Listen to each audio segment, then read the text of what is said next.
توبہ توبہ، کیا زمانہ آ گیا ہے! اتنے لوگوں کو دیکھ کر بھی بے شرمی سے کیسے ایک دوسرے سے چپکے ہوئے ہیں؟ کسی عورت کی آواز ان دونوں کے کانوں میں آ کر پڑی تھی۔ اذلان کرنٹ کھا کر ابیحہ سے دور ہوا تھا۔ اسے احساس ہو گیا تھا کہ یہاں بہت بڑا ڈرامہ لگنے والا تھا۔ اسے اپنی نہیں مگر ابیحہ کی فکر ہوئی تھی، جو حیرت سے آنکھیں پھاڑے اب تک اسی انداز میں ٹوٹے ہوئے بیڈ پر گری لوگوں کو دیکھ رہی تھی۔ تیمور اور فائزہ بیگم خون رنگ نگاہوں سے ابیحہ کو دیکھ رہے تھے، جبکہ ابیحہ زرد چہرہ لیے وہاں موجود سب کو دیکھ رہی تھی۔ دیکھا دیکھا کتنی آگ لگی ہوئی ہے دونوں کو۔ شادی والے گھر کا بھی خیال نہیں کیا کہ شادی ختم ہو جائے اس کے بعد ہم یہ سب کریں۔ مہمانوں تک کا خیال نہیں کیا۔ اتنی بے شرمی پر تو ڈوب کر مر جانا چاہیے دونوں کو، مگر پھر بھی کیسے آنکھیں پھاڑے ہمیں گھورے ہیں۔ توبہ توبہ، آج کل کے بچے، یا اللہ یہ ماں باپ کی عزتیں ختم کروانے کے لیے پیدا ہوتے ہیں کیا؟ ایک عورت سینہ پیٹتے ان دونوں پر باتیں بنا رہی تھی۔ اب کہ ابیحہ کو بھی بات سمجھ آئی تھی، وہ تیزی سے کھڑی ہوتی دوپٹہ طریقے سے اپنے سینے پر پھیلا گئی تھی۔ ان دونوں کو شرم سے ڈوب مر جانا چاہیے، مگر پھر بھی اگر یہ دونوں تمام حد پار کر چکے ہیں تو پھر ہمیں ان کا عزت سے نکاح کروا دینا چاہیے، کیونکہ یہ دونوں تو اپنی عزت اپنے ہاتھوں ختم کر چکے ہیں۔ اس سے پہلے کہ اور گناہ ہو ہمیں یہاں نکاح کروا دینا چاہیے۔ ایک اور عورت چلاتے ہوئے ان دونوں کے کان کے پردے پھاڑ رہی تھی۔ ابیحہ زرد چہرہ لیے تیمور اور فائزہ بیگم کی جانب قدم بڑھا گئی تھی۔ ایسا لگ رہا تھا کہ اس کے جسم سے کسی نے خون نچوڑ لیا ہو۔ ابیحہ، میری بات سنو۔ ابیحہ مسکراتے ہوئے اپنے بھائی بھابھی سے ملنے جا رہی تھی، تبھی اسے اپنی کزن کی آواز آئی۔ اس نے اسے آنے کا اشارہ کرتے اس کی جانب قدم بڑھائے تھے۔ ابھی وہ تھوڑا ہی چلی تھی کہ سامنے کھڑے لڑکے سے بری طرح ٹکرائی۔ اس لڑکے کے ہاتھ میں موجود کولڈ ڈرنک چھلک کر ابیحہ کے خوبصورت اور مہنگے ڈریس پر جا گری۔ تھوڑی کولڈ ڈرنک اس شخص کے سوٹ پر بھی جا گری تھی، جسے وہ ٹیشو سے صاف کرتا اسے ہی دیکھ رہا تھا۔ ابیحہ کا چہرہ سرخ ہوا تھا۔ اس نے پھٹی پھٹی نگاہوں سے اپنے اس خوبصورت سوٹ کو دیکھا تھا، جس نے بے حد محبت سے بنوایا تھا۔ وہ سوٹ اس کا فیورٹ سوٹ تھا، جسے سامنے کھڑا شخص 2 منٹ میں ختم کر چکا تھا۔ اس کا چہرہ غصے سے سرخ ہوا تھا۔ Are you mad? Are you blind? اندھے ہو کیا؟ تم دیکھ کر نہیں چل سکتے؟ وہ اپنی سرخ نگاہیں اس کے چہرے پر گاڑی بری طرح گرائی تھی۔ اس کا بس نہیں چل رہا تھا کہ سامنے والے کی گردن دبوچ لے، جس نے اس کے سب سے خوبصورت سوٹ کا تباہ ستیہ ناش کر دیا تھا۔ وہ سرخ و خون زدہ نگاہوں سے اس شخص کو دیکھ رہی تھی، جسے کوئی فرق نہیں پڑا تھا۔ دیکھیے، آئی ایم سوری، میری غلطی ہے، میں مانتا ہوں۔ تمہاری سوری؟ مائی فٹ، گھٹیا آدمی، اندھے ہو گئے ہو کیا؟ دیکھ کر نہیں چل سکتے تھے؟ اتنا خوبصورت سوٹ میرا برباد کر دیا تم نے۔ اتنا خوبصورت سوٹ کبھی خواب میں بھی دیکھا ہے؟ جتنے کا یہ سوٹ ہے نا، اتنا تمہاری مہینے بھر کی تنخواہ ہوتی ہے، اندھے کہیں کے۔ اس کی باتوں پر اذلان کا چہرہ سرخ ہوا تھا۔ اس سے پہلے کہ ابیحہ وہاں سے نکلتے وہ اس کا بازو جکڑے اسے اپنے سامنے کر گیا تھا۔ تم شاید بول رہی ہو کہ غلطی میری نہیں تمہاری بھی ہے۔ اگر میں کسی کام سے سامنے سے آ رہا تھا، میرا دھیان تمہاری طرف نہیں تھا، تو تمہاری تو آنکھیں تھیں نا، یا تم بھی آنکھیں کسی کو ادھار دے کر آئی ہو؟ وہ اپنی سرخ نگاہیں اس کے غصے بھری نگاہوں میں گاڑے اسے چیلنج کر رہا تھا۔ ابیحہ کا چہرہ غصے کی زیادتی سے سرخ ہوا تھا۔ ایک تو اس کے کپڑے خراب کر دیے تھے، اوپر سے اسی پر چڑھ رہا تھا۔ You made? تم ہو کون جو تم مجھ سے اس لہجے میں بات کر رہے ہو؟ تمہارا ملازم نہیں ہے جو تم مجھ سے اس لہجے میں بات کر رہی ہو؟ تمیز سے بات کرو، ورنہ جیسے تم بات کر رہی ہو نا، ایسے بات کرنا مجھے تم سے زیادہ اچھے سے آتا ہے۔ وہ اس کے کان کے پاس جھکتا سرد مہری سے بولا تھا۔ ابیحہ کا چہرہ پہلے سے زیادہ غصے سے سرخ ہوا تھا۔ اسے اپنے سوٹ خراب ہونے کا غصہ الگ تھا، اور اس شخص کی باتیں سننے کا غصہ الگ سے آ گیا تھا۔ وہ یہ بھول گئی تھی کہ اس نے اس کی بھی بے عزتی کی تھی، اور غلطی تو دونوں کی تھی۔ اگر وہ اسے نہیں دیکھ سکا تھا تو وہ تو اسے دیکھ سکتی تھی نا۔ اتنی بھی کیا جلدی تھی کہ وہ بنا دیکھی چلے جا رہی تھی؟ تم ایک نمبر کے بدتمیز لڑکے ہو۔ تمیز نہیں ہے کہ کسی لڑکی سے کیسے بات کی جاتی ہے؟ گھٹیا آدمی، لگ رہا ہے تمہاری صحیح سے تربیت بھی نہیں ہوئی۔ تربیت کے طعنے پر اذلان کا چہرہ پہلے سے زیادہ سرخ ہوا تھا۔ اس کی کلائی اپنے ہاتھ میں جکڑے مروڑ گیا تھا۔ کئی چوڑیاں ٹوٹ کر ابیحہ کے ہاتھ میں کھب گئی تھی۔ تکلیف سے ابیحہ کا چہرہ سرخ ہوا تھا۔ اس کی آنکھوں میں فوراً سے پہلے آنسو آئے تھے۔ اذلان اسے غصے سے دیکھتے اس کی کلائی مروڑے جا رہا تھا۔ یو بلڈی، گالی دیتا انہیں یہی تھپڑ مار کر تمہارا منہ توڑ دوں گا۔ اذلان کی گراتی ہوئی آواز ابیحہ کے کانوں سے ٹکرائی تھی۔ میرا بازو چھوڑو، ٹوٹ جائے گا، وہ بھیگے لہجے میں بولی تھی۔ اس کا بھیگا لہجہ سنتے اذلان نے سر جھٹکا تھا۔ تم جیسی زبان کی تیز لڑکی اور پاگل لڑکی کا کچھ تو ٹوٹنا ہی چاہیے تاکہ اسے کچھ ٹوٹنے سے ہی عقل آ جائے کہ کسی سے بات کیسے کی جاتی ہے۔ آئندہ کے بعد اگر مجھے دوبارہ تربیت کا تانا مارا تو میں تمہاری تربیت کر دوں گا، یہیں کھڑے کھڑے۔ بدتمیز نہیں تو ایک نمبر کی بدتمیز، 2 نمبر لڑکی ہے، بات بھی کرنے کی تمیز نہیں ہے۔ پتہ نہیں ماں باپ نے کیا تربیت کی ہے۔ میرے ماں باپ تک مت جانا، میں تمہارا حشر بگاڑ دوں گی۔ ابیحہ چلاتی ہوئے اس کا گریبان تھام گئی تھی۔ وہ لوگوں کی نسبت تھوڑا دور کھڑے تھے، اس لیے ان کو اس طریقے سے لڑتا ابھی تک کسی اور نے نہیں دیکھا تھا۔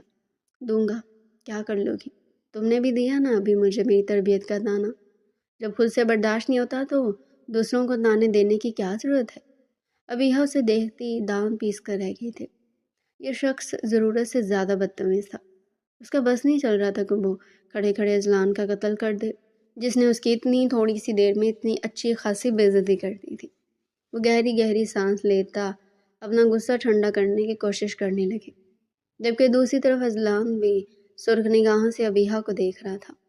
اس کا بس نہیں چل رہا تھا کہ وہ سامنے والی لڑکی کی زبان حلق سے نکال کر گدی پر لپیٹ دے۔ کتنی کوئی بدتمیز لڑکی تھی۔ تھوڑی ہی دیر میں اس نے اپنے زبان کے کیسے کیسے جوہر اذلان کو دکھا دیے تھے۔ بس اذلان ہی جانتا تھا، اس کی بہن کی شادی تھی، اچھا خاصا موڈ تھا، اور یہ سامنے کھڑی بدتمیز چلاک مکار لڑکی اس کا سارا موڈ بگاڑ چکی تھی۔ اس کا بس نہیں چل رہا تھا کہ وہ کسی جادو کی چھڑی لے کر ابیحہ کو اس فنکشن سے غائب کر دے۔ ابیحہ سر جھٹکتی ٹیشو سے اپنا ڈریس صاف کرنے لگی، مگر ڈریس صاف ہونے کے بجائے اور گندا ہو رہا تھا۔ ابیحہ کا چہرہ رونے والا ہو گیا۔ اسے یہ سوٹ بے تحاشا پسند تھا۔ کتنی محبت سے اس نے یہ سوٹ منگوایا تھا اور آج پہنا تھا۔ ابھی پہنے ہوئے تھوڑی دیر ہی ہوئی تھی کہ اس کے سوٹ کا حال برا ہو گیا۔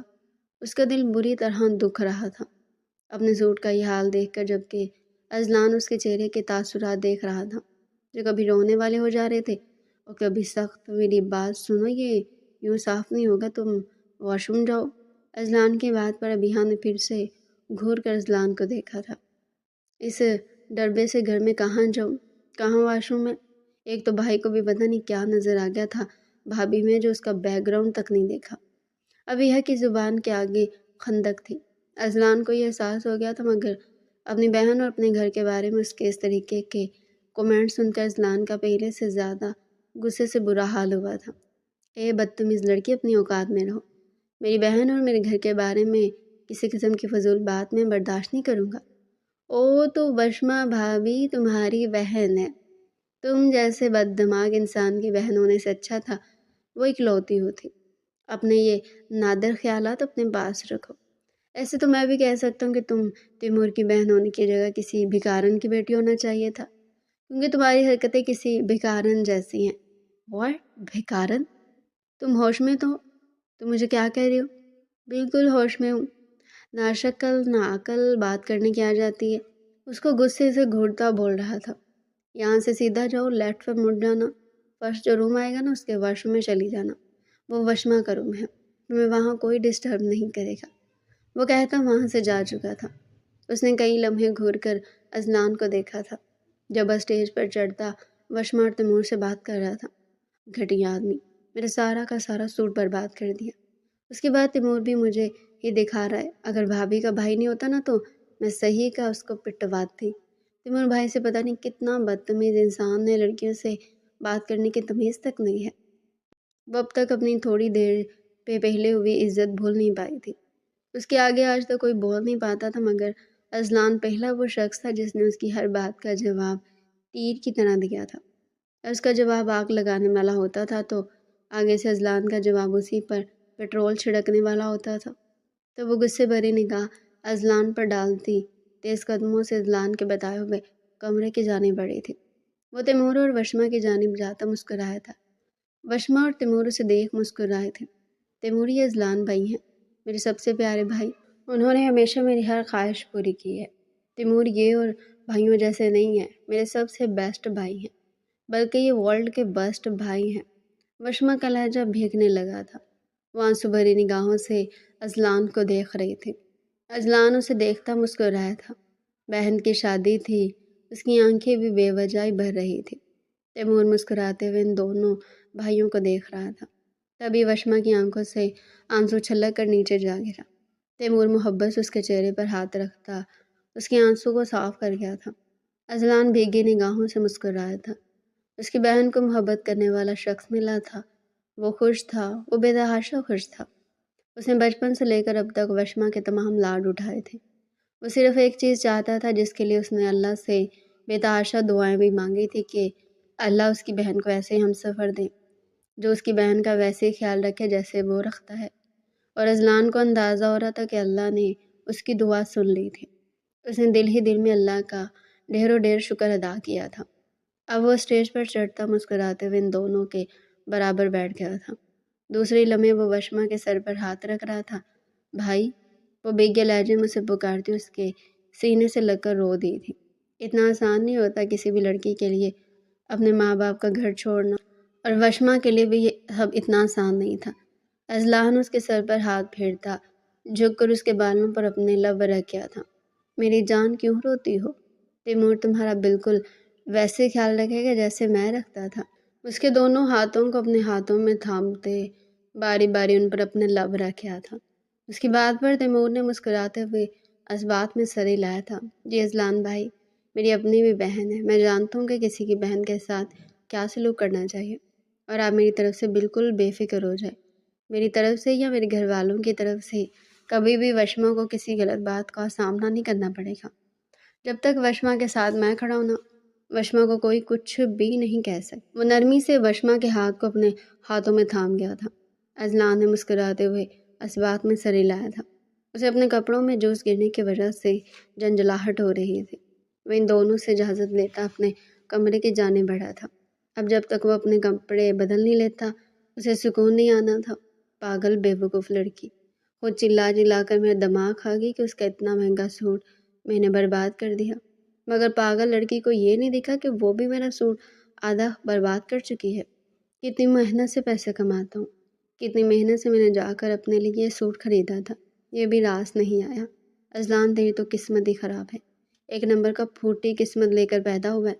نہ زندگی میں کوئی سکون ہے، نہ ہی خوشی، ایک ڈھنگ کی چھوکری تک نہیں ملتی کہ اسی کے ساتھ تھوڑا اچھا وقت گزار لو۔ اس دنیا کا سب سے بڑا بد نصیب ہوں میں۔ وہ تیز قدموں سے اپنے کمرے کی جانب قدم بڑھا رہا تھا۔ ایسا لگتا تھا کہ بد نصیبی میرے پیچھے ہاتھ دھو کر بڑھ گئی ہے۔ کتنی مشکل سے جا کر یہ سوٹ خریدا تھا، شادی کے خرچوں میں کتنا مشکل تھا اپنے لیے اپنے کپڑوں کے لیے پیسے بچانا۔ اب یہ امیر گھر کی لڑکیاں کیا جانے کہ ہم مڈل کلاس گھر کے لڑکے اپنے لیے کم گھر والوں کے لیے زیادہ سوچتے ہیں۔ ایک ہی ایک بھائی ہوں اپنی بہن کا، باپ سر پر نہیں ہے، ماں اور بہن کو میری علاوہ دیکھے گا بھی کون؟ مگر نہیں، کیسے منہ اٹھا کر مجھے میری تربیت کا تانا دے رہی تھی۔ بدتمیز لڑکی، ذرا تمیز نہیں ہے بات کرنے کی کہ کسی سے کیسے بات کی جاتی ہے۔ ارے لگتا ہی نہیں ہے کہ تیمور کی بہن ہے۔ ایک طرف تیمور اتنا سلجھا ہوا شریف اور پیارا لڑکا، اور دوسری طرف یہ بدتمیز، بد زبان اور یہ گھمنڈی لڑکی۔ سچ میں قسم سے دماغ گھما کر رکھ دیا ہے میرا اس نے۔ ابھی تک ابیہا کی باتیں اس کا دماغ گھما رہی تھی، اور اپنے سوٹ کو دیکھ کر زیادہ افسوس ہو رہا تھا۔ کتنے عرصے بعد جا کر اس نے اپنی پسند کا کوئی سوٹ لیا تھا، اور وہ بھی خراب۔ اسے اپنا آج کا دن ہی خراب لگ رہا تھا۔ پہلے اس کی واچ خراب ہوئی اور اب اس کا پسندیدہ سوٹ بھی برباد ہو چکا تھا۔ جب سوٹ کو خراب ہونے کا ذمہ دار وہ صرف اور صرف ابیہا کو ٹھہرا رہا تھا۔ اگر وہ کہیں بزی تھا تو وہ تو بزی نہیں تھی نا، وہ تو دیکھ کر چل سکتی تھی نا، مگر نہیں۔ اسے آج احساس ہوا تھا یہ لڑکیوں کو ٹکرانے کا کوئی بہانہ ہی چاہیے ہوتا ہے۔ یہ بہانہ ملا اور یہ ٹکرا گئی۔ اگر ان لڑکیوں کے ٹکرانے پر ٹیکس لگتے ہوتے نا تو آج ٹیکس سے پاکستان سب سے امیر ممالک ہوتا۔ وہ دانت پیستے ہوئے اپنے کمرے کے اندر داخل ہوا تھا۔ کمرے کے اندر اسے کسی غیر معمولی خاموشی کا احساس ہوا۔ اس کے بستر پر ایک دوپٹہ موجود تھا۔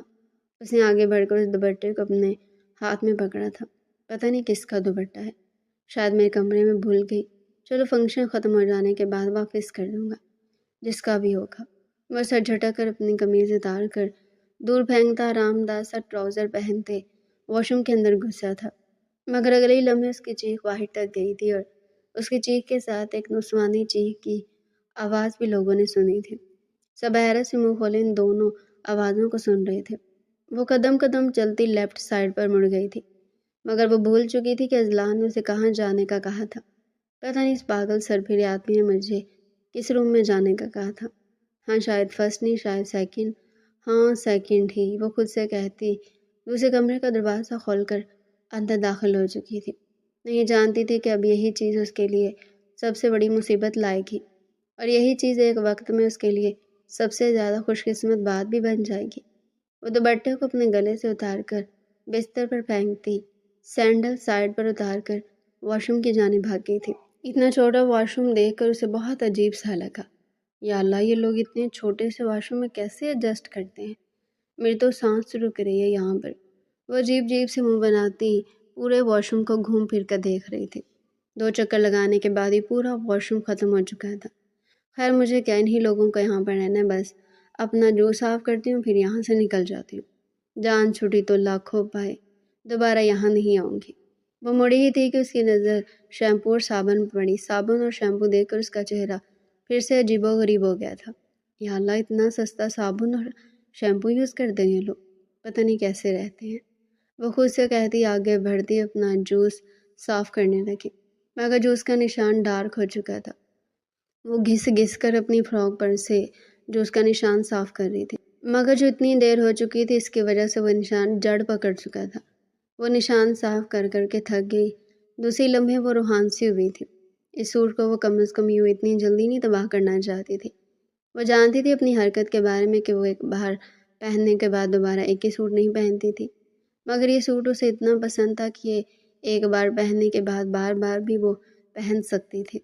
یا اللہ، اس گھٹیا آدمی کی وجہ سے میرا سوٹ خراب ہو گیا، اللہ کرے اس کا بھی سوٹ خراب ہو۔ وہ روحانسی ہوتی اسے بد دعائیں دے رہی تھی، جبکہ اس بیچارے کا سوٹ پہلے ہی خراب ہو گیا تھا۔ ایک اور کوشش کر کے دیکھتی ہوں، ہو سکتا ہے صاف ہو جائے۔ وہ شیمپو سے سوٹ صاف کرنے کی کوشش کرنے لگی۔ تھوڑی محنت کے بعد اس کی فراک سے جو اس کا نشان صاف ہو گیا تھا۔ اس کے چہرے پر چمک آئی تھی، وہ کھل کر مسکرائی تھی۔ یا اللہ تیرا شکر، اگر یہ سوٹ صاف نہ ہوتا تو میرا موڈ کم از کم 10-15 دن تو صحیح نہیں ہونے والا تھا۔ وہ خود سے کہتی اپنے چہرے پر آئے پسینے کو ٹیشو سے صاف کرتی باہر نکلنے لگی۔ اس سے پہلے کہ وہ باہر نکلتی تب بھی کوئی دروازہ کھول کر اندر داخل ہوا تھا۔ اذلان کو دیکھتے ہوئے اس کے لبوں سے دلخراش چیخ برآمد ہوئی تھی۔ وہ نہیں جانتی تھی کہ کوئی یوں منہ اٹھا کر واش روم میں آ جائے گا۔ دوسری طرف اذلان کے لبوں سے بھی چیخ برآمد ہوئی تھی۔ وہ نہیں جانتا تھا کہ اس کے واش روم میں کوئی چھپکلی اس سے پہلے ہی موجود ہوگی۔ وہ حیرت سے منہ کھولے ابیحہ کو دیکھ رہا تھا، جو بنا دوپٹے کو اس کے سامنے کھڑی آنکھیں پھاڑے اسے ہی تک رہی تھی۔ تم یہاں پر کیا کر رہی ہو؟ یہی سوال مجھے تم سے پوچھنا چاہیے کہ تم یہاں کیا کر رہی ہو؟ تم نے تو کہا تھا کہ یہ بھابھی کا روم ہے، یہاں آ کر فریش ہو جاؤ۔ پاگل لڑکی، یہ روم تمہاری بھابھی کا نہیں ہے، میرا روم ہے۔ تمہیں یاد نہیں میں نے فرسٹ روم میں جانے کو کہا تھا؟ تم سیکنڈ روم میں آ گئی۔ تم اتنی بڑی بے وقوف عورت ہو، بھلکڑ عورت، تم ایک نمبر کے 2 نمبر انسان ہو۔ اس کی اس بات پر اذلان نے حیرت سے اسے گھورا تھا۔ 1 نمبر کے 2 نمبر ہو، بھلا اس بات کا کیا مطلب ہوا؟ 1 نمبر کے 2 نمبر، وہ لبوں ہی لبوں میں بڑبڑاتا سوچ رہا تھا کہ ابیحہ نے آخر اسے بولا کیا تھا۔ ابیحہ اسے خود میں بڑبڑاتے دیکھ اسے پاگل ہو جانے والی نگاہوں سے گھور رہی تھی۔ تم جھوٹ بول رہے ہو نا، مجھے تم پر بالکل یقین نہیں ہے کہ تم 1 نمبر کے گھٹیا انسان ہو۔ تم نے مجھے اسی کمرے کا راستہ دیا تھا نا، تاکہ میں یہاں آؤں، میں واش روم جاؤں اور تم بھی یہاں آؤ اور یہ سب ہو۔ تم یہی چاہتے تھے نا؟ سچ بولو، تم یہی چاہتے تھے نا؟ ابیحہ چلائی تھی۔ اس کا چہرہ غصے سے سرخ ہوا جا رہا تھا۔ پہلے اس کے ساتھ جوس گرنے والے معاملے پر ہی اسے اچھا خاصا غصہ تھا، اب یہ واش روم والا سین، وہ بے تحاشا غصے میں آ چکی تھی۔ اس کا بس نہیں چل رہا تھا کہ وہ اپنے ہاتھوں سے ہی اذلان کا قتل کر دے۔ دوسری طرف اذلان اسے یوں گھور رہا تھا جیسے اس کا دماغ خراب ہو گیا ہو۔ Are you mad? ڈسگسٹنگ پاگل لڑکی، تمہارا دماغ خراب ہو گیا؟ تم جیسی لڑکی کے ساتھ میں اس قسم کی اونچی حرکتیں کروں گا؟ تم میں ہے ہی کیا؟ تم سمجھتے کیا ہو اپنے آپ کو؟ اس کے بے حد قریب جاتا اسے وارن کرتا چلایا تھا۔ یہ لڑکی اس کا دماغ اچھا خاصا خراب کر چکی تھی۔ یہیں کہ تم مجھ پر لائن مارنا چاہ رہے تھے، اس لیے تم نے میرے ساتھ یہ سب کیا۔ آخر دیکھی نہیں گئی ہوگی نا تم سے خوبصورت لڑکی۔ تم لڑکوں کے اندر یہ عادت تو لازمی ہوتی ہے، جہاں خوبصورت لڑکی دیکھی وہاں ان کو چھیڑنا لازمی ہو جاتا ہے، کیونکہ جب تک خوبصورت لڑکی کو چھیڑو گے نہیں، جب تک تم لوگوں کا دن کیسا گزرے گا؟ ایک نمبر کے چھچھورے اور آوارہ لڑکوں میں شامل ہوتے ہو تم بھی۔ اذلان کو اندازہ ہوا تھا کہ وہ لڑکی اب حد سے گزر رہی تھی۔ وہ 2 قدم آگے آتا، اس کے اوپر جھکتے، پوری قوت سے اس کے برابر میں مکہ مار گیا تھا۔ اس کے مکہ مارنے سے واش روم میں ارتعاش پیدا ہوا۔ ابیحہ چلاتے ہوئے دور ہٹی تھی۔ اے بی بی، مجھ سے منہ سنبھال کر بات کیا کرو۔ تم ان لڑکیوں جیسی نہیں ہو جس پر میں لائن ماروں گا، جس پر اذلان شاہ لائن مارے گا۔ تمہارا وہ معیار ہی نہیں ہے۔ جیسی لڑکی مجھے چاہیے تم وہ نہیں ہو۔ تم جیسی 1000 لڑکیاں نا آگے پیچھے گھومتی ہیں میرے، مگر مجھے ان جیسی لڑکیوں کی ضرورت نہیں، کیونکہ مجھے تم جیسی لڑکیوں کی ضرورت نہیں۔ اس لیے یہ خوش فہمی اپنے دماغ سے نکال دو کہ میں نے تمہیں اس کمرے میں اس لیے بھیجا تھا کہ تم میرے روم میں آؤ اور میں تم پر لائن مار سکوں۔ تمہارے دماغ کا مسئلہ ہے، کیونکہ میں نے تمہیں وشما کے روم میں جانے کا کہا تھا، میرے روم میں آنے کا نہیں کہا تھا۔ ایک مصیبت کی طرح میرے سر پر سوار ہو گئی۔ آ کر سوچا تھا سکون سے دوسرا سوٹ پہن کر باہر جاؤں گا، مگر نہیں، میرا سوٹ خراب کرنے کے بعد تم یہاں میرا دماغ خراب کرنے بھی آ گئے۔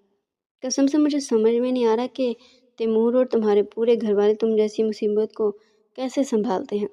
تمہاری زبان کے آگے خندق ہے۔ تیمور کی جگہ میں ہوتا نا تو پہلے ہی دن تمہاری زبان کاٹ کر کتوں کو ڈال دیتا، تاکہ تمہاری زبان سے دوسروں کو تو کم از کم مسئلہ نہ ہوتا۔ اذلان کو بے تحاشا غصہ دلا چکی تھی۔ اذلان کو غصہ بے حد کم آتا تھا، مگر آج جب آیا تھا تو اترنے کا نام ہی نہیں لے رہا تھا۔ دوسری طرف ابیحہ کا بھی غصے سے برا حال تھا۔ میرے سامنے سے ہٹو گھٹیا آدمی۔ نہیں ہٹوں تو کیا کہا تم نے؟ کچھ نہیں، پلیز میرے سامنے سے ہٹ جاؤ۔ وہ جانتی تھی کہ اگر ابھی نہ ہٹی تو وہ پھر سے ہاتھ منہ دھو کر اس کے پیچھے پڑ جائے گا، اس لیے اسے بھی پیچھے ہٹنا ہی مناسب لگا۔ اس سے پہلے کہ وہ واش روم سے نکلتی، اسے واش روم کی دیوار پر بے حد موٹی اور بڑی چھپکلی نظر آئی تھی۔ چھپکلی کو دیکھ کر اس کا سانس تک رک گیا۔ وہ چیخ مار کر اذلان کا بازو پکڑ گئی تھی۔ اذلان جو اس کے پیچھے واش روم کا دروازہ لوک کرنے آیا تھا، اس کے یوں چلانے پر خود بھی چلاتے اسے کمر سے تھام گیا تھا۔ پاگل لڑکی، چلا کیوں رہی ہو؟ باہر اب تمام لوگ چونک گئے تھے۔ بکتن فوکتن چیخوں کی آواز انہیں ڈسٹرب کر رہی تھی۔ اس بار وہ بے تحاشا ڈسٹرب ہوئے تھے۔ دوسری لمحے سب کے سب کھڑے ہو چکے تھے۔ چھپکلی دیوار پر رینگتی ان کے اور پاس آئی تھی۔ ابیحہ بری طرح چیختے ہوئے اذلان کے بازو پر ناخن گاڑ گئی تھی۔ تکلیف کی شدت سے وہ اپنا ہاتھ چھڑواتے اس کی کمر پر اپنا ہاتھ لپیٹ گیا تھا۔ اس سے پہلے کہ وہ اس سے دور ہوتا، تبھی واش روم گیلا ہونے کی وجہ سے اس کا پیر پھسلا تھا۔ اس سے پہلے کہ وہ خود کو اور ابیحہ کو سنبھال پاتا، وہ دونوں بے قابو ہوتے اس کمرے میں موجود سنگل بیڈ پر پوری قوت سے آ گرے تھے۔ دونوں کے لبوں سے فلک شگاف چیخ جاری ہوئی تھی۔ دونوں کے ویٹ کی وجہ سے سنگل بیڈ متاثر ہوا تھا، وہ بری طرح ٹوٹ چکا تھا۔ بیڈ کے ٹوٹنے کی آواز باہر تک گئی تھی۔ لوگ حیرانی سے اس کمرے کی طرف بھاگے چلے آئے تھے۔ ابیحہ آنکھیں پھاڑے اذلان کو دیکھ رہی تھی، جو شرٹ لیس اس کے اوپر گرا آنکھیں پھاڑے اسی تک رہا تھا۔ کیا مصیبت ہے یار، جب سے متھے لگی تب سے کچھ نہ کچھ برا ہوا جا رہا ہے۔ تم ایک نمبر کی منحوس لڑکی ہو۔ جب سے تم سے ملاقات ہوئی ہے تب سے کچھ نہ کچھ برا ہی ہوا جا رہا ہے۔ پہلے میرا فیوریٹ سوٹ خراب ہوا، اس کے بعد یہاں تمہیں واش روم میں دیکھ کر میرا موڈ خراب ہوا، اور اس کے بعد یہاں موجود تم میرا بیڈ بھی توڑ چکی ہو۔ اور کتنا نقصان کرواؤ گے تم میرا؟ اچھا، تو تم نے میرا کم نقصان کروایا ہے؟ تم نے پہلے میرا وہ سوٹ خراب کیا، اس کے بعد تم نے مجھے بہانے سے اپنے کمرے میں بلایا، اس کے بعد وہ چھپکلی آ گئی، اور اس کے بعد یہ سب تم نے جان بوجھ کے یہ سب کیا ہے۔ اس کی بات پر اذلان کو بے تحاشا غصہ آیا تھا۔ اس کی گردن پر اپنے ہاتھ رکھ گیا تھا۔ تم جیسی بدزبان لڑکیوں کے اس دنیا سے خالی ہو جانا چاہیے۔ تم جیسی لڑکی کو قتل کروں گا نا تو دنیا بھر سے قرض اترے گا۔ پیچھے کرو اپنے ہاتھ، بدتمیز آدمی۔ شرم نہیں آ رہی؟ مہمان ہو تمہاری، پیچھے ہو، بے شرم نہیں تو۔ شرٹ لیس میرے اوپر پڑے ہوئے شرم بھی نہیں آ رہی؟ او محترمہ، یاد دلا دوں کہ یہ کمرہ تمہارا نہیں میرا ہے۔ میں اپنے کمرے میں جیسے چاہوں ویسے گھوم سکتا ہوں۔ اچھا، پیچھے تو ہٹو۔ سانس روک دی میری تم نے، موٹے آدمی۔ کیا کہا؟ اذلان نے آنکھیں پھاڑ کر اربیہا کو دیکھا تھا۔ اس کی اچھی خاصی باڈی کو وہ موٹا کہہ رہی تھی کچھ نہیں، اب تمہارے منہ سے ایک لفظ نہیں نکلنا چاہیے ورنہ آئی سویئر تمہارا گلا اپنے ہاتھوں سے دباؤں گا۔ ابیہا نے اپنے لبوں پر انگلی رکھ لی تھی۔ اس سے پہلے کہ اذلان اس کے اوپر سے اٹھتا تبھی دہاڑ سے دروازہ کھولا تھا۔ ان دونوں نے حیرت سے دروازے کی جانب دیکھا۔ شادی میں موجود کئی مہمان وہاں حیرت سے منہ کھولے ان دونوں کو دیکھ رہے تھے۔ تیمور اور فائزہ بیگم بھی وہاں آ چکے تھے، جبکہ رخشندہ بیگم حیرت سے منہ کھولے ان دونوں کو دیکھ رہی تھی۔ سچویشن بہت آکورڈ ہو چکی تھی۔ وہاں موجود تمام لوگ انہیں شرم سے ڈوب مرنے والی نظروں سے دیکھ رہے تھے، جبکہ دوسری طرف وہ دونوں حیرانی سے ان لوگوں کی نظروں کو سمجھنے کی کوشش کر رہے تھے۔ توبہ توبہ، کیا زمانہ آ گیا ہے؟ اتنے لوگوں کو دیکھ کر بھی بے شرمی سے کیسے ایک دوسرے سے چپکے ہوئے ہیں؟ کسی عورت کی آواز ان دونوں کے کانوں میں آ کر پڑی تھی۔ اذلان کرنٹ کھا کر ابیہا سے دور ہوا تھا۔ اسے احساس ہو گیا تھا کہ یہاں اب تک بہت بڑا ڈرامہ لگنے والا تھا۔ اسے اپنی نہیں مگر ابیہا کی فکر ہوئی تھی، جو حیرت سے آنکھیں پھاڑے اب تک اسی انداز میں ٹوٹے ہوئے بیڈ پر گری لوگوں کو دیکھ رہی تھی۔ تیمور اور فائزہ بیگم خون رگ نگاہوں سے ابیہا کو دیکھ رہے تھے، جبکہ ابیہا زرد چہرہ لیے وہاں موجود سب کو دیکھ رہی تھی۔ دیکھا دیکھا کتنی آگ لگی ہوئی ہے دونوں کو۔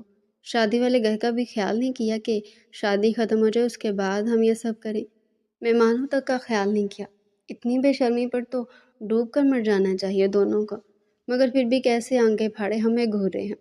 توبہ توبہ، آج کل کے بچے، یا اللہ، یہ ماں باپ کی عزتیں ختم کروانے کے لیے پیدا ہوتے ہیں کیا؟ ایک عورت سینہ پیٹتے ان دونوں پر باتیں بنا رہی تھی۔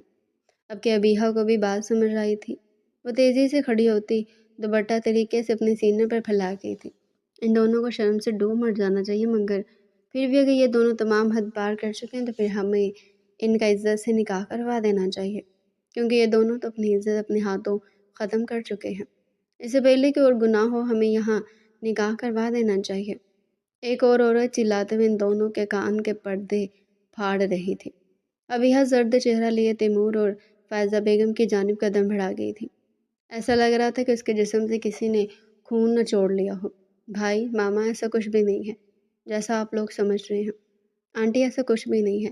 وہ لوگوں کی طرف اشارہ کرتے بتانے کی کوشش کرنے لگی۔ تبھی فائزہ بیگم نے ایک زوردار تھپڑ اس کے چہرے پر مارا تھا۔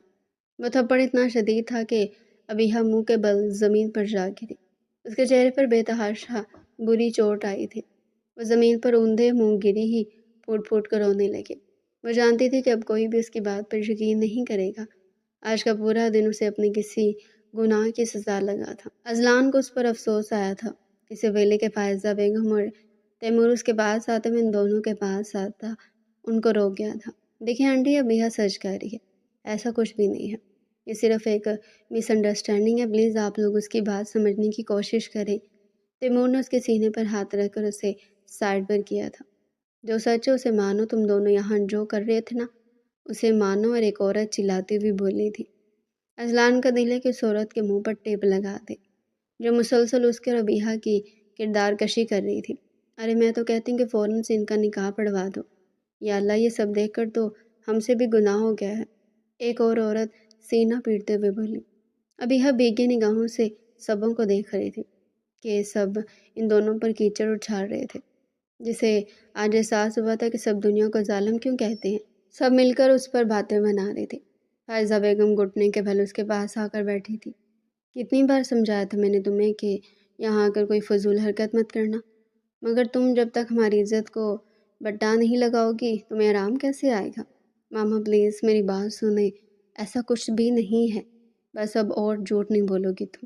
ابھی ہاں، وہ کھڑی ہوتی رخشندہ بیگم کے پاس آئی تھی۔ لوگ صحیح کہہ رہے، ہمیں اور بے عزتی ہونے سے پہلے ان دونوں کا نکاح کر دینا چاہیے۔ فائزہ بیگم کے لفظوں پر اذلان اور ابیہا نے بے یقینی سے انہیں دیکھا تھا۔ دوسرے لمحے ابیہا ان کے پاس آئی تھی۔ ماما، خدا کے واسطے میرے ساتھ ایسا مت کریں، میں یہاں کیسے رہوں گی؟ ایسا کچھ بھی نہیں ہے، وہ سب صرف اور صرف ایک غلط فہمی ہے۔ اب میری بات تو سنیں۔ چپ، بالکل چپ۔ بچپن سے لے کر اب تک ہم سمجھتے آئے تھے کہ کبھی نہ کبھی تم سدھر جاؤ گی، پہلے اتنی بدتمیز اور اوپر سے بد کردار بھی۔ یہ لفظ ابیہا کو کسی گالی کی مانند محسوس ہوا۔ اس کی ماں اور بھائی نے اس پر بھروسہ نہیں کیا، وہ وہاں کھڑے ان لوگوں پر بھروسہ کر رہے تھے جن کے اپنے گھروں میں نہ جانے کیا کیا ہوتا تھا۔ تیمور چپ چاپ اسے سرخ نگاہوں سے دیکھ رہا تھا۔ ابیحا بری طرح روتے زمین پر بیٹھی تھی۔ اس پر کوئی یقین نہیں کر رہا تھا۔ وہ حوصلہ کر کے پھر سے کھڑی ہوئی تھی۔ ماما، خدا کے واسطے میرے ساتھ یہ زیادتی مت کریں۔ آپ جس سے بولیں گے میں اس سے شادی کر لوں گی۔ میں زبان نہیں چلاؤں گی، میں کسی کو آگے سے کچھ کہوں گی بھی نہیں۔ آپ جو بولیں گی میں وہ کروں گی، پر پلیز میرے ساتھ یہ زیادتی مت کریں۔ میں نے کچھ بھی نہیں کیا ایسا جیسا یہ سب بول رہی ہیں۔ چپ، بالکل چپ۔ ابھی یہاں تمہاری آواز نہ آئے۔ تم اسی قابل ہو، تمہارے ساتھ یہی ہونا چاہیے۔ آپ بولے رخشندہ بہن، کیا آپ اس کے اپنے بیٹے سے شادی کروائیں گی یا میں پھر اس کی کسی بھی راہ چلتے سے شادی کر دوں؟ رخشندہ کو ابیحا پر بے حد ترس آ رہا تھا۔ وہ جانتی تھی کہ ان کا بیٹا ایسا نہیں، اور وہ یہ بھی جانتی تھی کہ سامنے بیٹھی بچی جھوٹ نہیں کہہ رہی۔ اس کے آنسو اس بات کا یقین تھے کہ وہ سچ کہہ رہی ہے۔ مجھے کوئی مسئلہ نہیں ہے، تو پھر یہ نکاح ابھی ہوگا۔ فائزہ بیگم ہاتھ چھڑاتی سائڈ ہوئی تھی، بے یقینی سے اپنی ماں کو دیکھ رہی تھی۔ اس کی ماں اس سے کتنی آسانی سے جان چھڑا رہی تھی۔ اس کا دل کسی نے آرے سے کاٹ دیا تھا۔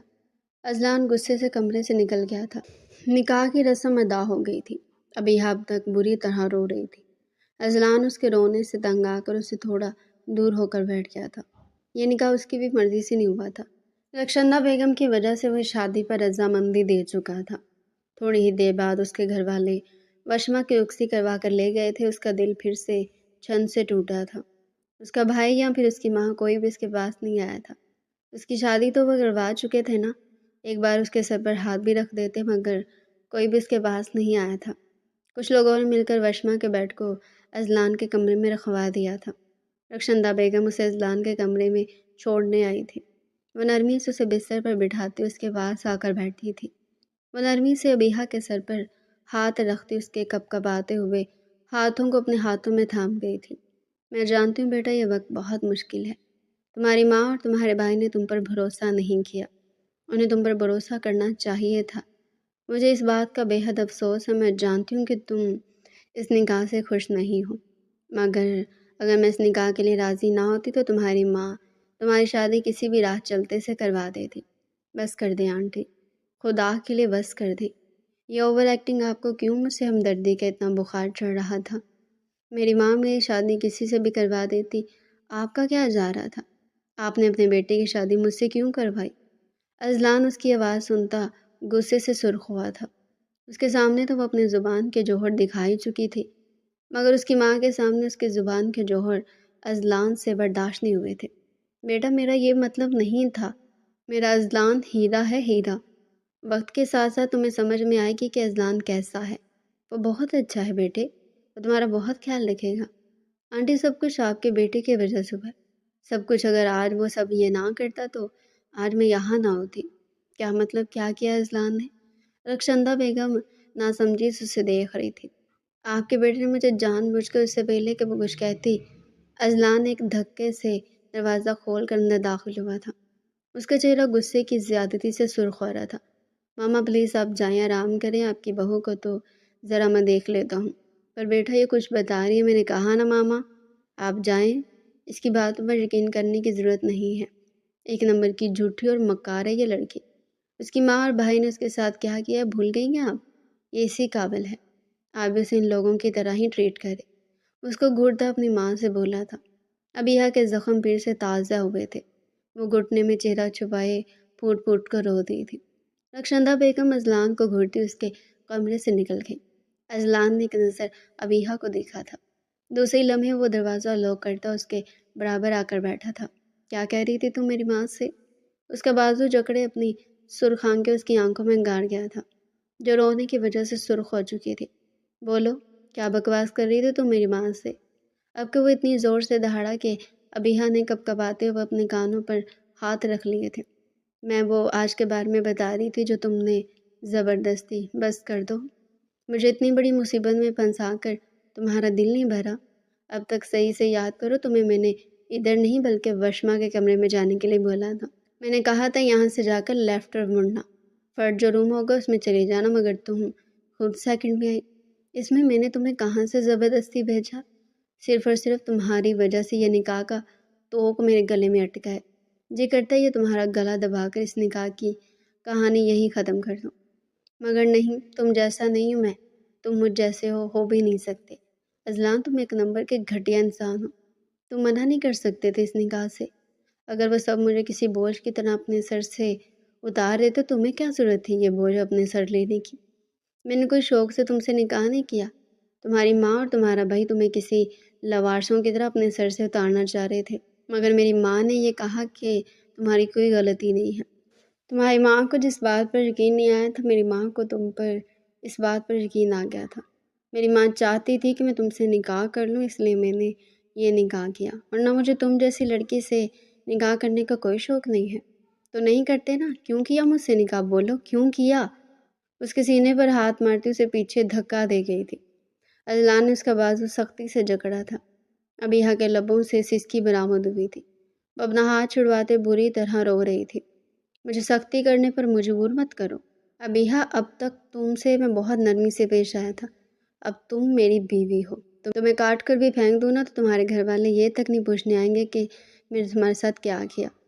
جو تم ہو نہیں، تم گئی کہاں؟ تم اتنی وہاں پر اپنی عزت گھٹا کر آئی ہو کہ تمہارے مرنے کے بعد وہ لوگ شکر ادا کریں گے۔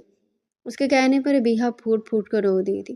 صحیح تو کہہ رہا تھا وہ، اس کے گھر والوں نے اسے کسی اسیب کی طرح اپنے کندھے سے اتارا تھا۔ کیا تھی بس زبان کی تھوڑی تیز، اس پر اتنی بڑی سزا کی نہ سائشوں میں پلی بڑی تھی وہ، اور یہ گھر دیکھ کر اسے عجیب سی گھٹن ہو رہی تھی۔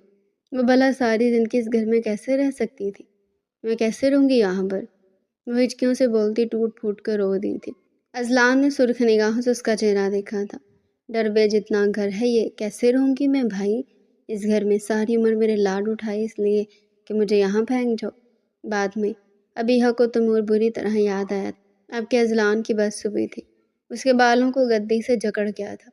بس کر دو، بس کر دو، اب میری عزت نفس پر کوئی بات مت کرنا، ورنہ خدا کی قسم تمہارا گلا اپنے ہاتھوں سے دباؤں گا، تمہاری زبان کو میں آج ہی خاک کر دوں گا۔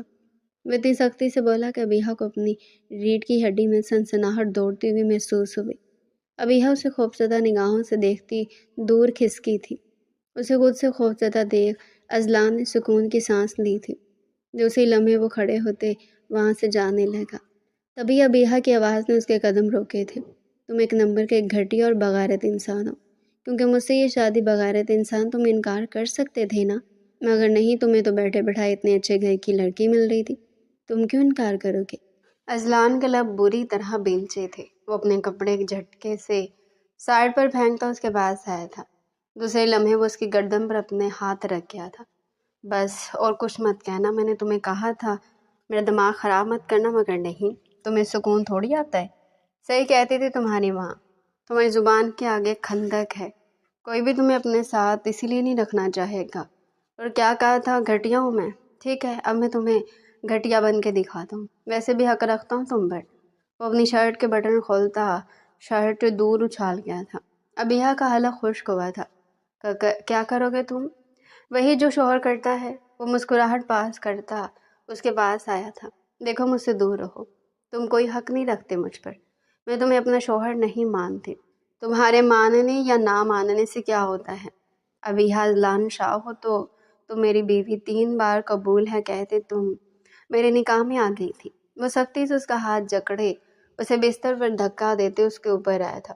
ابیحہ خوفزدہ نگاہوں سے اسے دیکھ رہی تھی۔ اذلان کو اتنے غصے میں دیکھ ابیحہ کو اسے خوف محسوس ہوا تھا، مگر اس کو اتنا غصہ دلانے والی بھی ابیحہ ہی تھی۔ اب ابیحہ کو بھگتنا تو تھا ہی۔ میں نے کہا نا مجھ سے دور رہو، کوئی حق نہیں رکھتے مجھ پر تم، وہ چلائی تھی۔ اذلان بنا کچھ بولے اس کے لبوں پر جھکتے، اس کے لبوں کو اپنے لبوں میں دبائے، اس کی سانسیں شدت سے پینے لگا تھا۔ اس کے لمس میں اتنی شدت تھی کہ ابیحہ سلگ اٹھی، بری طرح جھٹپٹاتے اسے خود سے دور ہٹا دی تھی، مگر اذلان کی گرفت بے حد مضبوط تھی۔ وہ بے تحاشا غصے میں اس کی سانسیں پی رہا تھا۔ ابیحہ کو اپنی سانس رکتی ہوئی محسوس ہوئی۔ اس کے سینے پر اپنی ناخن گاڑتی خود سے دور ہٹانے لگی، مگر اذلان کی شدت میں پہلے سے بھی زیادہ اضافہ ہوا تھا۔ اس کی کمر پر اپنی گرفت بے حد سخت کر چکا تھا۔ ابیحہ بری طرح جھٹپٹانے لگی، اس کی سانسیں بری طرح اکھڑ رہی تھی۔ اب اس کی تمام مزاحمت ختم ہو چکی تھی۔ اس کی آنکھوں سے آنسو نکلتے بری طرح بہہ رہے تھے، اس کی سانسیں رکنے لگی تھی۔ مگر اذلان اب بھی ان سب چیزوں کی پرواہ کیے بغیر اس کی سانسیں بری شدت سے کھینچ رہا تھا۔ اس سے پہلے کہ وہ واقعی اپنی سانسیں کھو بیٹھتی، اذلان پیچھے ہوتا سرخ نگاہ اس کے اوپر ڈال گیا تھا۔ وہ سانس لینے کی کوشش کرتی اپنا گلا پکڑ گئی تھی، مگر سانس تب بھی نہیں آئی تھی۔ وہ بری طرح کھانسنے لگی۔ اذلان اس کے بالوں کو گدی سے جکڑتا، اس کا چہرہ اوپر اٹھائے اس کے لبوں پر دوبارہ سے جھکتا اسے سانس دینے لگا تھا۔ کافی سانسیں دینے کے بعد وہ پیچھے ہوا تھا۔ ابیحہ گہری گہری سانس لیتے اسے بھیگی نگاہوں سے دیکھ رہی تھی۔ اس شخص نے اس کی جان لینے میں کوئی کسر نہیں چھوڑی تھی۔ اتنا ڈیمو ٹھیک تھا یا تھوڑا سا اور دکھا دوں؟ کس چیز کا ڈیمو؟ وہ بھیگے لہجے میں بولی تھی۔ یہی کہ کتنا حق رکھتا ہوں تم پر۔ اس کی اس بات پر ابیحہ کئی لمحے اسے بھیگی نگاہوں سے دیکھتی رہی۔ دوسری لمحے اس کی بات نے اذلان کو آگے لگا دی تھی۔ نہیں مانتی تمہارا کوئی بھی حق۔ یہ زبردستی کی ہے تم نے میرے ساتھ۔ زبردستی ہے تو پھر زبردستی صحیح ہو تم میری ہی بیوی۔ وہ کہتے دوبارہ سے اس کو تکیے پر دھکا دیتے اس کی گردن پر جھکتے وہاں اپنے دانت گاڑنے لگا۔ ابیحہ بری طرح سے سکنے لگی، مگر اس کی سسکیوں کا اذلان پر کوئی اثر نہیں ہو رہا تھا۔ وہ بری طرح روتے اسے خود سے دور ہٹا رہی تھی، مگر وہ کسی آکٹوپس کی مانند اس سے چپک چکا تھا۔ اس کی گردن پر اپنی شدت کے گہرے نشان دیتا پیچھے ہٹا تھا۔ اب مجھے لگتا ہے کہ میری معصوم بیوی کو اچھے سے سمجھ آ گیا ہوگا کہ میں کتنا حق رکھتا ہوں اپنی بیوی پر۔ بہت برے ہو اذلان، تم بہت برے ہو، وہ کہتی پھوٹ پھوٹ کر رونے لگی تھی۔ خبردار، اور کچھ بھی اپنے منہ سے مت کہنا، ورنہ خدا کی قسم اس زمین میں تمہاری اپنی جان ایک کر کے تمہیں چلنے کے قابل نہیں چھوڑوں گا۔ وہ حال کروں گا تمہارا، مجھے اور مت بہکانا، ورنہ اگر مجھے غصہ آ گیا تو خدا کی قسم میں تمہارا برا حال کر دوں گا۔ وہ دان پیس سے نہایت دھیمے لہجے میں بولا تھا۔ اس کی اس بات پر ابیحہ بری طرح خوفزدہ ہو گئی تھی۔ دوسری لمحے وہ اپنی سانسیں تک روک گئی۔ وہ ٹکر ٹکر اذلان کو دیکھ رہی تھی۔ اذلان اسے خود کو یوں دیکھتے دیکھ جھنجھلا گیا تھا۔ بے وقوف لڑکی، سانس لو، مگر ابیحہ کی پوزیشن میں اب بھی کوئی فرق نہ آیا۔ وہ یوں ہی ٹکر ٹکر اسے گھور رہی تھی۔ میں کیا کہہ رہا ہوں، سانس لو۔ اب کہ وہ اتنی زور سے دہاڑا کہ ابیحہ گہری گہری سانس لیتے پھوٹ پھوٹ کر رو رہی تھی۔ چینج کرنے جا رہا ہوں، جب باہر آؤں تو تم بھی مجھے چینج حالت میں ملو۔ تمہارے کپڑے اس بیگ میں ہے، لے سکتی ہو۔ وہ کہتے واش روم کی طرف قدم بڑھا گیا تھا۔ کافی دیر بعد وہ فریش ہوتا باہر آیا تھا۔ باہر آتے اس کے قدم ساکت ہوئے تھے۔ ابیحہ کپڑے چینج کر کے روتے روتے سو چکی تھی۔ وہ ایک نظر ابیحہ کو دیکھتا، نرمی سے اس پر چادر ڈالتا، خود اس کے برابر آ کر لیٹا تھا۔ آج کے دن بہت کچھ ہو چکا تھا، اب اس دن کا اختتام چاہیے تھا۔ دروازہ بجنے کی آواز سے اذلان کی آنکھ کھلی۔ وہ مندی مندی آنکھوں کو صاف کرتا اٹھ کھڑا ہوا تھا۔ دروازہ کھولتے وہ حیران ہوا تھا۔ امی، آپ اتنی صبح صبح؟ خیریت؟ بیٹا تمہیں جاب پر نہیں جانا؟ جی جی امی، اچھا ہوا آپ نے اٹھا دیا۔ ہاں بیٹا تم تیار ہو کر آ جاؤ، میں تمہارے لیے ناشتہ بناتی ہوں۔ نہیں امی، آپ کیوں میرے لیے ناشتہ بنائیں گی؟ کیا مطلب بیٹا؟ کل تک بھی میری بناتی تھی نا، آج بھی میں ہی بناؤں گا۔ کل تک امی آپ کی بہو نہیں آئی تھی، آج آپ کی بہو اور میری بیوی آ چکی ہے۔ آپ جا کر آرام سے بیٹھے، آپ کا اور میرا دونوں کا ناشتہ وہی بنائے گی۔ میرے بچے، وہ بڑے گھر سے آئی ہے، اسے اس گھر میں بسنے میں ٹائم تو لگے گا نا، اور اسے یہ سارے کام نہیں آتے ہوں گے۔ اسے یہ سارے کام آتے ہوں یا چاہے نہ آتے ہوں، آج سے لے کر میرا ہر کام وہی کرے گی۔ مگر بچہ، امی میں جو کہہ رہا ہوں نا وہ سنو، آپ جا کر آرام کریں، میں آپ کی بہو کو اٹھا کر باہر بھیج دوں۔ وہ نرمی سے ان کو ان کے کمرے تک چھوڑ آیا تھا۔ کمرے کے اندر واپس آتے اس نے ابیحہ کو دیکھا تھا جب تک گہری نیند سو رہی تھی۔ جانتا ہوں تم امیروں کے چونچ میں دوپہر میں تو تم لوگ اٹھتے ہو، مگر نہیں، اب سے تم روز صبح میرے ساتھ ہی اٹھے گی، آخر کو میری بیوی ہو۔ وہ کہتے اسے آواز دینے لگا، مگر اس کی آوازوں سے وہ ٹس سے مس نہ ہوئی۔ اب کے آگے بڑھ کر وہ اسے ہلانے لگا تھا۔ ابیحہ اٹھو یار، سونے دو نا مجھے، وہ کہتی کروٹ بدل کر دوبارہ سے سو گئی تھی۔ میں کہہ رہا ہوں اٹھ کر بیٹھو، سونے دو اذلان، ساری رات پہلے نیند نہیں آئی، تم اب سونے نہیں دے رہے۔ توبہ توبہ، کتنی مکار عورت ہے، میرے آنے سے پہلے ہی سو گئی تھی اور کہہ رہی ہے ساری رات وہ سو نہیں سکی۔ صحیح کہتے ہیں، ایسی عورتوں کا جہنم میں الگ سے حساب ہوگا۔ جھوٹ مت بولو۔ ابیحہ اٹھو فوراً۔ اب کہ ابیحہ نے اپنے کانوں کے اوپر تکیہ رکھ لیا تھا۔ اذلان کو بے تحاشا غصہ آیا۔ وہ پانی کا جگ اٹھاتے اس کی جانب بڑھا تھا۔ اس کے پاس پہنچتے وہ پورے کا پورا جگ ابیہا کے اوپر الٹ گیا۔ ابیہا جو گہری نیند سو رہی تھی، اس اچانک افتاد پر جھٹکے سے اٹھ کر بیٹھی تھی۔ کیا مصیبت آ گیا صبح صبح تمہیں؟ کیا میں سکون سے سوتی ہوئی اچھی نہیں لگ رہی؟ اچھی بیویاں صبح صبح شوہروں کو اٹھ کر کام کے لیے روانہ کرتی ہیں۔ تمہیں یاد ہونا چاہیے یہ بات اچھی بیویاں کرتی ہیں، ان کے شوہر بھی اچھے ہوتے ہیں، لیکن تم بھول گئے ہو کہ ہم دونوں کے کیس میں ایسا کچھ نہیں ہے۔ ہاں اب تک نہیں تھا، لیکن اب سے ایسا ہی ہوگا۔ اٹھو اور میرے لیے ناشتہ بناؤ۔ تم پاگل ہو گئے ہو؟ ابیہا نے اسے ایسے دیکھا تھا جیسے وہ پاگل ہو گیا۔ نہیں پاگل نہیں ہوا، اب اٹھو، اتنا ٹائم نہیں ہے میرے پاس، پہلے ہی لیٹ ہو گیا ہوں۔ تمہاری اس نوٹنکی والی نیند کو چکر میں تمہارے باپ کی نوکر نہیں ہوں میں۔ اذلان میں نے اپنے گھر میں کبھی یہ کام نہیں کیا، مجھے نہیں آتے روز یہ تمہیں ناشتہ پکا کر دیتا۔ اسے کہو آج بھی وہ تمہیں ناشتہ پکا دیں۔ میرا دماغ مت کھاؤ، فضول باتیں مت کرو۔ ابیہا کہہ رہا ہوں اٹھو، اٹھ کر میرے لیے ناشتہ بنا کر لاؤ۔ نہیں آتا مجھے ناشتہ بنانا، سمجھ میں نہیں آ رہی۔ اس کے پیچھے آتے دہاڑی تھی۔ اذلان سرخ نگاہوں سے اس کا چہرہ دیکھتے اسے اٹھاتا دیوار میں پٹک گیا تھا۔ ابیہا کی کمر میں بے تحاشا درد اٹھا تھا۔ نہیں آتا ناشتہ بنانا؟ نہیں، وہ بھیگے لہجے میں بولی تھی۔ اب سب آئے گا، وہ کہتا اس کے لبوں پر جھکتے وہاں اپنے دانت گاڑ گیا۔ ابیہا بری طرح سے سختی سے خود سے دور ہٹانے لگی، مگر اذلان کی گرفت بے تحاشا سخت تھی۔ اس کے لبوں کو اپنے دانتوں سے کھینچتے اس کے لبوں سے خون نکال گیا تھا۔ ابیہا سے سکتی ہوئی بھیگی نگاہوں سے اسے تک رہی تھی۔ میں نے کل رات بھی کہا تھا ابیہا فضول بات مجھ سے مت کرنا، جو میں کہوں وہ چپ چاپ کر لینا، مگر تمہیں شاید آسانی سے ماننے کی عادت نہیں ہے۔ اب ناشتہ بناؤ گی؟ تھوڑا سا اور کرو، جا رہی ہوں میں۔ وہ کہتی اپنے آنسو صاف کرتی باہر کی جانب قدم بڑھا گئی تھی۔ وہ بری طرح روتی ناشتہ بنانے کی کوشش کر رہی تھی۔ پراٹھے بنانے کی کوشش میں بری طرح ناکام ہو چکی تھی۔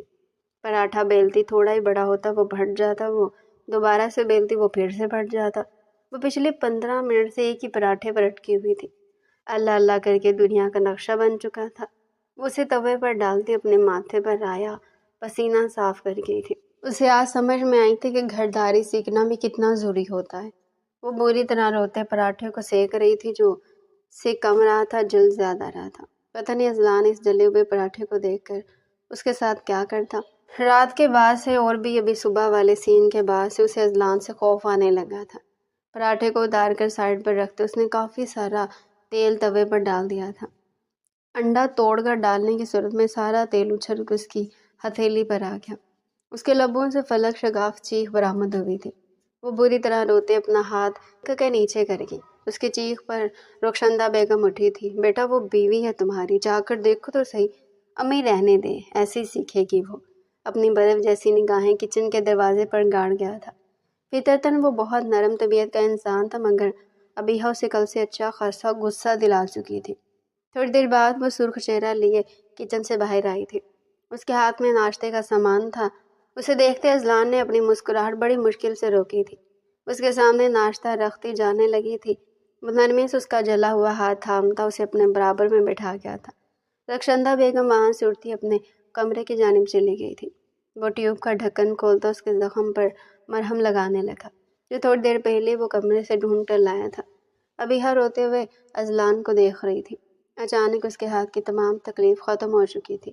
بچپن سے لے کر اب تک کسی نے اس کے ساتھ اتنی نرمی والا رویہ نہیں رکھا تھا۔ خیر نرمی والا رویہ تو اب تک اذلان نے بھی نہیں رکھا تھا، مگر نہ جانے کیوں اس ٹائم اذلان اسے اپنے ساتھ بے حد نرم لگ رہا تھا۔ دیکھ کر کام کیا کرو نا، دیکھو کتنا برا ہاتھ جلا لیا تم نے۔ وہ نرمی سے اس کے ہاتھ پر پھونکے مارتا ٹیوب اس کے ہاتھ پر لگا رہا تھا۔ ابیہا بری طرح روتے یہی سوچ رہی تھی کہ بچپن سے لے کر اب تک کسی نے بھی اس کے زخم پر یوں مرہم نہیں رکھا تھا جیسے اذلان اس کے زخم پر مرہم رکھ رہا تھا۔ چلو اب رونا بند کرو، ناشتہ کر لو۔ ناشتے کو دیکھتی اذلان کے لبوں پر پرزور مسکراہٹ دوڑ گئی تھی۔ ناشتہ اس کی سوچ کے مطابق تھا۔ پراٹھا ہر جگہ سے جلا ہوا تھا اور انڈا بھی کم و بیش جل چکا تھا۔ وہ نرمی سے پراٹھا توڑتا خود بھی کھانے لگا، اسے بھی کھلانے لگا۔ وہ نرمی سے نوالے بناتا اس کے منہ میں ڈال رہا تھا، خود بھی کھا رہا تھا، مگر ابیہا کو ایک بار بھی ناشتے میں کڑواہٹ محسوس نہ ہوئی۔ اتنے پیار سے کوئی پہلی بار اسے ناشتہ کروا رہا تھا، ورنہ اس سے پہلے تو ہمیشہ اس نے ڈانٹ اور پٹخاری سنی تھی، اس لیے تو وہ ایسی ہو گئی تھی۔ فطرتاً نرم دل کی لڑکی تھی، مگر گھر والوں نے اسے اسٹیج پر لا کھڑا کیا تھا۔ بچپن میں اس کے بابا اللہ کے پاس جا چکے تھے اس کے بعد تیمور اور فائزہ بیگم اپنے اپنے کاموں میں مصروف رہتے تھے۔ ننھی بچی کے لیے کسی کے پاس ٹائم ہی نہیں تھا۔ چوٹ لگتی تو کوئی اسے دیکھنے تک نہیں آتا تھا، بخار ہوتا تھا تو یوں ہی اتر بھی جاتا، کوئی اسے پوچھنے نہ آتا۔ وقت کے ساتھ ساتھ ابیحہ بدتمیز اور ہٹ دھرم ہوتی چلی گئی۔ آج اس کے باپ کے بعد پہلی بار کسی نے اس کی یوں پرواہ کی تھی۔ ابیحہ کے آنسو رکنے کا نام نہیں لے رہے تھے۔ اس کو ناشتہ کرواتا، اسے پین کلر دیتے، جھک کر اس کی پیشانی پر اپنے لب رکھتے، وہاں سے جا چکا تھا۔ ابیحہ ساکت اب بھی اسی جگہ کو دیکھ رہی تھی جہاں سے تھوڑی دیر پہلے اذلان نکل کر گیا تھا۔ یہ کون تھا؟ یہ رات والا اور صبح والا اذلان تو نہیں تھا، یہ تو کوئی اور ہی اذلان تھا۔ اچانک اسے وہ ڈربے نما گھر اچھا لگنے لگا۔ اس نے سکون کی سانس لی تھی، وہ سکون کی سانس جو اسے اپنے گھر میں کبھی محسوس نہیں ہوتی تھی۔ وہ صوفے پر بیٹھی اپنے سامنے موجود کھانے کو دیکھ رہی تھی جو رخشندہ بیگم اس کے پاس رکھ گئی تھی۔ اذلان کے جانے کے بعد وہ یوں ہی قدم قدم چلتی رخشندہ بیگم کے پاس چلی گئی تھی۔ رخشندہ بیگم اسے دیکھتی مسکراتے ہوئے سب اپنے ساتھ بٹھا گئی۔ ہاتھ میں زیادہ چوٹ آ گئی بیٹا؟ نہیں آنٹی، بس تھوڑی سی۔ میرے بچے، اذلان برا نہیں ہے، اذلان میرا بہت اچھا اور بہت پیارا بیٹا ہے، بس کل کی وجہ سے تھوڑا پریشان ہے۔ میں تم سے کہتی ہوں وہ کچھ ہی عرصے میں صحیح ہو جائے گا۔ جی آنٹی، آپ صحیح کہتی ہیں، جو ہونا تھا نصیب میں لکھا تھا، ہمیں اپنا نصیب مان لینا چاہیے۔ ہاں میرے بچے، تمہیں وقت کے ساتھ ساتھ اندازہ ہوگا کہ تم کتنی خوش نصیب تھی جو تمہیں اللہ نے اذلان سے نوازا۔ پرفیکٹ ہسبینڈ ہے وہ۔ رخشندہ بیگم نرمی سے اس کے بالوں پر ہاتھ پھیر گئی تھی۔ ابیحہ مسکرائی تھی اور میں جانتی ہوں کہ میرا بیٹا بھی بہت خوش قسمت ہے، کیونکہ میں کل ہی سمجھ گئی تھی کہ تم وہ ہو نہیں، تم اندر سے بہت نرم ہو۔ بچے، میں جانتی ہوں۔ وہ نرمی سے اس کے چہرے پر ہاتھ رکھے اسے پیار بھری نگاہوں سے دیکھ رہی تھی۔ ابیحہ نے اپنی نم نگاہیں ان کی آنکھوں میں گاڑی تھی، دوسری لمحے وہ ان کے گلے لگتے پھوٹ پھوٹ کر رو رہی تھی۔ رخشندہ بیگم اس کی پیٹھ سے ہلاتی اسے چپ کروانے کی کوشش کر رہی تھی۔ وہ انہیں کیسے بتاتی کہ اسے کتنے عرصے بعد آج ماں کا لمس محسوس ہوا تھا۔ Thank you aunty, thank you, آپ بہت اچھی ہیں، تم بھی بہت اچھی ہو میرے بچے۔ وہ اپنی آنکھوں سے آنسو صاف کرتی گھڑی کی جانب دیکھ رہی تھی جہاں اذلان کے آنے کا ٹائم ہو چکا تھا۔ اس نے کھانا نہیں کھایا تھا، کہیں نہ کہیں وہ اب بھی اذلان کے ہاتھ سے کھانا کھانا چاہتی تھی۔ کیا کرتی، بچپن سے لے کر اب تک کسی نے اس کے نخرے اٹھائے ہی نہیں تھے۔ اب اس کا دل کرتا تھا کوئی تو ہو جو اس کے نخرے اٹھائے، کوئی تو ہو جو اس کی چھوٹی چھوٹی بات پر بھی اسے منائے۔ بھوک کی شدت سے اس کے پیٹ میں چوہے دوڑ رہے تھے۔ اس نے روٹی توڑنے کے لیے ہاتھ بڑھایا تھا، مگر جلے ہوئے ہاتھ کی وجہ سے وہ روٹی توڑ نہ پائی۔ وہ روٹی توڑنے کی کوشش کرتی، تب بھی روٹی ٹوٹ نہیں پا رہی تھی۔ ابھی وہ یہی سب کر رہی تھی کہ اذلان اپنا بریف کیس لیے کمرے کے اندر داخل ہوا تھا۔ اسے روٹی سے دھینگا مشتی کرتے دیکھ وہ اس کے پاس آیا تھا۔ چھوڑ دو، تمہارا ہاتھ بہت برا جل گیا ہے، میں تمہیں اپنے ہاتھ سے کھلاتا ہوں۔ وہ کہتا ہاتھ دھونے کے لیے واش بیسن کی جانب گیا تھا۔ ہاتھ دھو کر وہ اس کے برابر بیٹھتے نرمی سے نوالے توڑ توڑ کر اس کے منہ میں ڈالنے لگا تھا، ساتھ ساتھ وہ خود بھی کھا رہا تھا۔ ابیحہ کے حلق میں آنسوؤں کا گولا اٹک گیا تھا۔ وہ اتنا پیار، اتنی عزت ہضم نہیں کر پا رہی تھی۔ پہلے اذلان، پھر رخشندہ بیگم اور اب پھر سے اذلان۔ اتنی محبت اسے کسی نے نہیں دی تھی۔ کل تک جو فیصلہ اسے خراب لگ رہا تھا، آج وہ فیصلہ اچھا لگنے لگا تھا۔ کیوں رو رہی ہو؟ وہ اسے کھانا کھلا کر نیپکن سے اس کا منہ صاف کرتا اسے پوچھنے لگا۔ کچھ نہیں، وہ کہتی اٹھنے لگی۔ وہ نرمی سے اس کا ہاتھ تھام کر اسے اپنے ساتھ بٹھا گیا تھا۔ شوہروں میں تمہارا مانتوں کی شادی ایسے نہیں ہونی چاہیے تھی جیسے ہوئی، مگر ہمارے نصیب میں ایسے ہی لکھی تھی نا ہماری شادی، اسے مان لینا چاہیے، بتا دو پلیز۔ وہ نرمی سے اسے پوچھ رہا تھا۔ بس بچپن سے لے کر کبھی کسی نے میری اتنی پرواہ کی ہی نہیں جتنی آپ نے اور امی جی نے کی ہے۔ اس کی ماں کو ماں کہنے پر اذلان بے حد خوش ہوا تھا۔ اس کے تم سے آپ پر آنے والی ادا پر بھی اذلان پوری طرح غائل ہو گیا تھا۔ بچپن سے لے کر اب تک بھائی اور ماما اپنے کام میں اتنا بزی ہوتے تھے کہ کسی کو میرا خیال ہی نہیں تھا۔ اٹینشن لینے کے لیے بدتمیزی کرنے لگی، چیزیں توڑنے لگے، جس پر ماما اکثر مجھے ڈانٹ دیا کرتی تھی۔ میرا دل دکھتا تھا اذلان، مجھے کوئی رشتہ تو چاہیے تھا نا۔ اپنے ساتھ وقت کے ساتھ ساتھ میں بدتمیز ہوتی چلی گئی۔ ماما اور بھائی کہتے تھے کہ میں کہیں بھی ان کے ساتھ نہ جاؤں، میں بدتمیز ہوں، میں جہاں جاؤں گی میں ان کی ناک کٹواؤں گی، مگر دونوں میں سے کسی نے یہ سوچا ہی نہیں کہ میں بدتمیز ان دونوں کی وجہ سے بنی تھی۔ اس کا ہاتھ سختی سے اپنے ہاتھ میں دبوچے پھوٹ پھوٹ کر رونے لگے۔ اذلان نے نرمی سے اسے اپنے سینے سے لگا لیا تھا۔ وہ بچوں کی طرح روتے اسے ساری بات بتا رہی تھی۔ اذلان کو اپنے آپ پر بے حد غصہ ہے، وہ اسے کیا کیا کہتا آیا تھا اور وہ بچپن سے کیا کیا سیکھ چکی تھی۔ وہ نرمی سے اس کے بالوں پر اپنے لب رکھ گیا تھا۔ میں تم سے سب کے بدلے کی محبت کر لوں گا ابیہا، تم میرے لیے بہت خاص ہو، تم میری بیوی ہو، تم میرے دل کی مکین ہو۔ وہ نرمی سے اسے اپنے سینے سے لگائے اسے کہہ رہا تھا۔ ابیہا روتی ہوئی اس کی باتیں سن رہی تھی، اس کا دل بھی بے حد تیزی سے دھڑک رہا تھا۔ اذلان اسے بے حد اچھا لگنے لگا تھا۔ وعدہ کرے مجھ سے اذلان، زندگی کے کسی بھی سفر میں مجھے چھوڑیں گے نہیں، ورنہ میں مر جاؤں گی۔ میں نہیں رہ سکوں گی آپ کے بغیر، صرف ایک دن میں ہی مجھے ایسا لگتا ہے کہ میں مر جاؤں گی آپ کے بغیر، میں نہیں جی پاؤں گی۔ اذلان اگر آپ مجھے چھوڑ کر چلے گئے، میں تمہیں زندگی کے کسی سفر میں بھی چھوڑ کر نہیں جاؤں گا، تم سے وعدہ ہے میرا۔ وہ نرمی سے جھک کر اس کی پیشانی پر اپنے لب رکھ گیا تھا۔ اس کے عقیدت بھرے لمس پر ابیہا کی آنکھوں سے آنسو گرتے اس کے گریبان میں جذب ہوئے تھے۔ اب اذلان اس کا چہرہ نرمی سے اپنے ہاتھوں میں تھامے اس کے چہرے کے ہر نقوش پر اپنے لب رکھنے لگا۔ دوسری لمحے وہ جھک کر اسے اپنی باہوں میں اٹھاتے نرمی سے اسے بستر پر لٹا گیا تھا۔ اب وہ اس کے اوپر آتا اس کی پیشانی چوم گیا۔ ابیہا نے بھیگی نگاہوں سے اسے دیکھا تھا۔ یوں مت دیکھو میری جان، ہوش گنوا دوں گا، وہ کہتے اس کے چہرے کے تمام نقوش پر اپنے لب رکھنے لگا۔ ابیہا اس کی گردن پر اپنے ہاتھ باندھتی اس کے لمس پر مسکرا رہی تھی۔ اب وہ مسکراتے اس کے لبوں کو دیکھتا جھک کر اس کے لبوں کو اپنے لبوں میں دبا گیا تھا۔ تھوڑی مزاحمت کے بعد ابیہا بھی اس کی شدت میں اس کا ساتھ دینے لگی تھی۔ کافی دیر وہ دونوں ایک دوسرے کے لبوں کو اپنے لبوں میں دبائے ایک دوسرے کی سانسیں پینے لگے تھے۔ اب کہ اذلان اسے الگ ہوتے نرمی سے اس کی گردن پر اپنے لب رکھنے لگا، ساتھ ساتھ وہ اس کی گردن پر اپنی مونچھیں بھی رگڑ رہا تھا۔ اس کی مونچھوں کی چبھن کی وجہ سے ابیہا کے لبوں سے سسکیاں برآمد ہو رہی تھی۔ دوسری لمحے وہ اس کے اوپر سے اٹھتے اپنی شرٹ ایک جھٹکے میں اتار کر دور پھینک گیا تھا۔ اسے ایک نظر دیکھ کر دوبارہ سے اس کے لبوں پر جھکتے اس کی سانسیں پینے لگا۔ ابیہا بھی اس کی شدت میں اس کا ساتھ دے رہی تھی۔ کافی دیر وہ اس کی سانسیں پینے کے بعد اسے دور ہوا تھا۔ اسے مخمور نگاہوں سے دیکھتے اس کی گردن پر جھک کر بوسہ دیتے پیچھے ہوا تھا۔ میری جان، کیا اجازت ہے کہ اس رشتے کو آگے بڑھا لیا جائے؟ کیا اجازت ہے کہ میں تمہاری ہر جگہ پر اپنی شدتوں کا نام لکھ سکوں، ہر جگہ اپنی شدتوں کی مہر لگا سکوں؟ وہ نرمی سے اس کی لٹ کو کان کے پیچھے اڑستا اسے پوچھ رہا تھا۔ ابیہا نے نرمی سے اس بات میں سر ہلاتے اس کی گردن پر اپنے ہاتھ بے حد نرمی سے باندھے تھے۔ اتنی خوبصورت رضامندی پر اذلان مسکرایا تھا۔ دوسرے لمحے وہ جھک کر اس کی پیشانی چومتے خود اور اس کو ہر پردے سے آزاد کرتے اس کی روح میں شامل ہو گیا تھا۔